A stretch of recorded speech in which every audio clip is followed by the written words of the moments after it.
السلام علیکم، کیسے ہو بچوں؟ امید ہے سب ٹھیک ہوں گے۔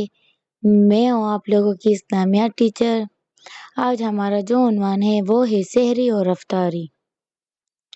روزہ اللہ تعالیٰ کی عبادت کا ایک طریقہ ہے، یہ اسلام کا اہم رکن ہے۔ روزے کے دوران میں مسلمان اللہ تعالیٰ کے حکم سے دن بھر بھوک پیاس برداشت کرتے ہیں، برائیوں سے بچتے ہیں، نیکی کے کام کرتے ہیں۔ روزے میں صبح صادق سے پہلے کھانا کھاتے ہیں، اسے سحری کہتے ہیں۔ سحری وہ کھانا ہے جو مسلمان صبح اذان فجر سے پہلے کھاتے ہیں۔ اس کھانے سے ہمیں دن بھر بھوک اور پیاس کم محسوس ہوتی ہے اور ہم روزہ آسانی سے رکھ سکتے ہیں۔ سحری کرنا سنت ہے، ہمیں سحری ضرور کرنی چاہیے اور اس کے بعد روزے کا نیت کرنی چاہیے۔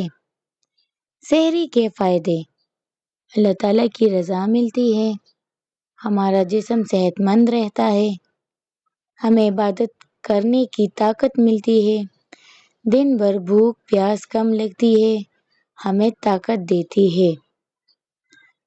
افطاری: شام کے وقت سورج غروب ہونے پر مغرب کی اذان کے ساتھ کچھ کھا پی کر روزہ کھولتے ہیں، اسے افطاری کہتے ہیں۔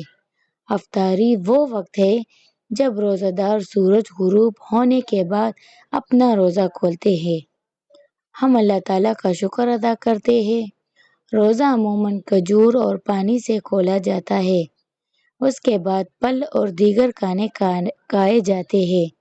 افطاری ہمیں صبر، شکر اور دوسروں کی مدد کرنے کا درس دیتی ہے۔ رمضان میں افطاری کا وقت بہت خوشی اور برکت والا ہوتا ہے۔ افطاری ہمیں اچھی سے اچھی بنانی چاہیے۔ افطاری میں سب مل کر کھانا کھاتے ہیں۔ افطاری اللہ تعالیٰ کی نعمت ہے۔ کھجور اور پانی سے روزہ کھولتے ہیں۔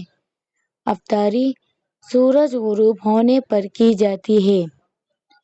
سحری اور افطاری کے آداب: سحری وقت پر کرنی چاہیے۔ افطاری سورج غروب ہونے کے فوراً بعد کرنا چاہیے۔ غریبوں اور محتاجوں کو افطار کروانا بہت ثواب کا کام ہے۔